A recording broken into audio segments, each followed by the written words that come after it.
Welcome, man of God. I pray that you all are having a blessed week. Let me start by asking you something, man to man. When was the last time that you chose presence over comfort?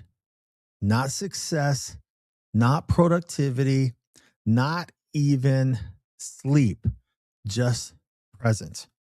Because last night I barely slept. And honestly, I would do it again, all over. I would do it all over again tonight. Here's why. Last night, my family and I all ended up piled in the same bed. And let me be honest with you, it was a bit uncomfortable.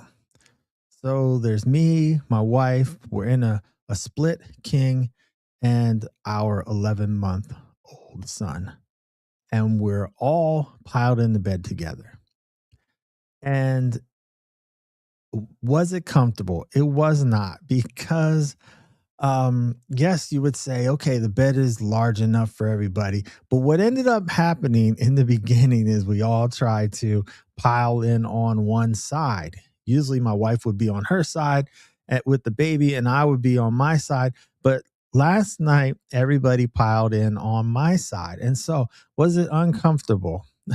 Yes, it was very uncomfortable. Did I sleep good? That was a no as well. At one point, I think I had toddler foot in my ribs, in my face, you name it. My arm was numb, and on top of that, what was so funny, what made this so interesting was I sleep with a CPAP on. So my CPAP is at the edge of the bed, and then it's my wife and my baby, and then I'm more like in the middle of the bed. So there's this long distance between me and my CPAP, and I'm stretching like this to try to make sure I'm connected. And oh my goodness, it was just very interesting. Not a good night's sleep and stretched out. And I was in that middle. I was in the rut. If you're familiar with a king size bed that's adjustable, there's a split in the middle. So you can end up in that divot. So I was in that divot. And let me ask you this. Uh, do you think it was comfortable? It was not. But here's the crazy part. As I look back now and I can laugh, my heart was so full of joy because there's nothing, nothing more powerful than spending time like that with your family. There's something powerful about knowing that your family is right there and you're all together and everybody's safe. Your kids, they want to be close to you. Well, toddlers, they want to be close to you anyway. And just that, your wife feels peace next to you. And in that moment, I realized something very powerful, that this is what life is all about being present with your family. Nothing else matters. Just being present with your family. That's what they are going to remember. Let's look at scripture. Scripture tells us this, that in Psalm 127:3, it says, children are a heritage from the Lord, offspring, a reward from him. Children are not a distraction, not an inconvenience, not something you fit in when work is done. A reward. Ephesians 5 talks about loving your family the way Christ loves the church. Christ didn't love us when it was convenient. He loved us sacrificially. Sometimes loving your family looks like losing sleep. It looks like giving up me time. It looks like being present when you're tired, choosing connection over comfort. Last night was all about connection. That is kingdom leadership at home, putting your family truly first, sacrificing some sleep so that you all could be together, just enjoying those moments. Let me tell you this, man. Presence builds security. Your family doesn't spell love LOVE. They spell it TIME. Yes, your family spells love TIME. When your kids crawl into bed with you, they aren't trying to ruin your sleep schedule. They're saying, Dad, you're my safe place. And man of God, safe fathers raise confident children. Safe fathers raise confident children. Men, these small moments equal big legacy. Your children won't remember how many emails you answered.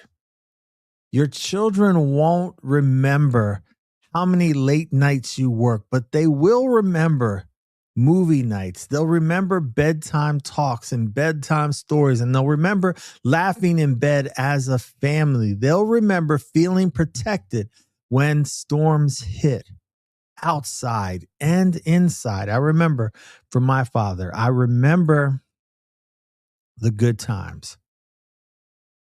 I remember the times of him throwing the ball around with me.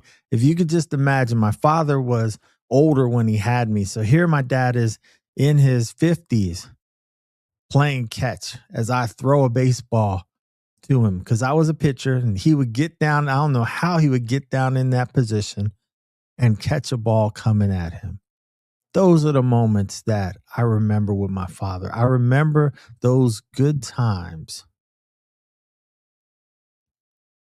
Deuteronomy 6 talks about teaching your children when you sit, walk, lie down, and rise up.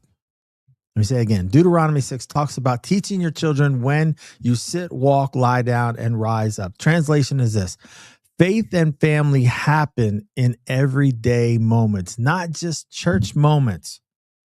Your children, your family is always watching you. They're always observing. They're always learning from you consistently. You are that sermon speaking to them each and every day. That's where they're learning. Not necessarily from those church moments, but the moments that you spend with them. Your time is so very precious to them. So let's be real though. Family bed sleep is like spiritual warfare. You start the night like a king. You wake up like you survived a wrestling match with tiny little ninjas.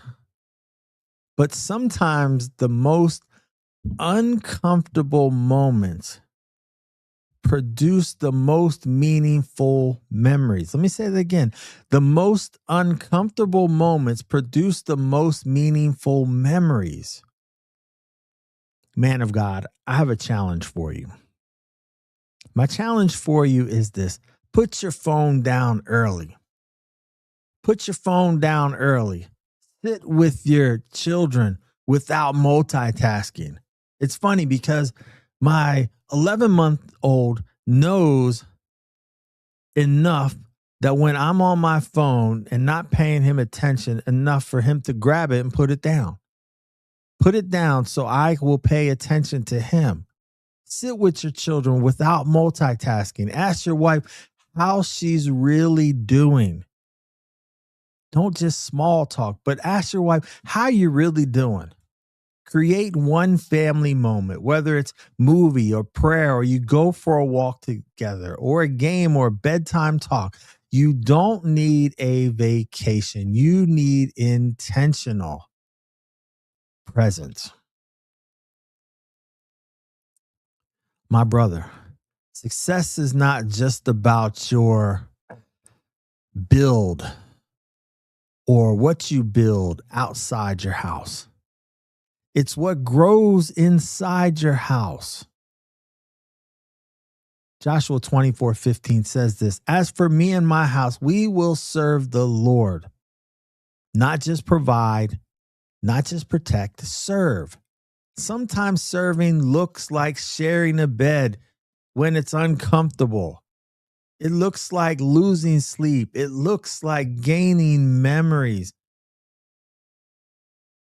And last night, I may have lost some sleep, a lot of sleep, but I gained something way more valuable: connection, trust, legacy. Man of God, if this hit home for you, I want you to do two things. I want you to comment family first right now in the comments below to show that you're committed to being present. And I want you to also share this with another man who you believe needs just a little nudge with leading their family as well. And don't forget to subscribe. Don't forget to subscribe. Man of God, make sure that you use your time wisely. And make sure your family knows that you TIME love them. Take care. I'll talk to you soon. God bless.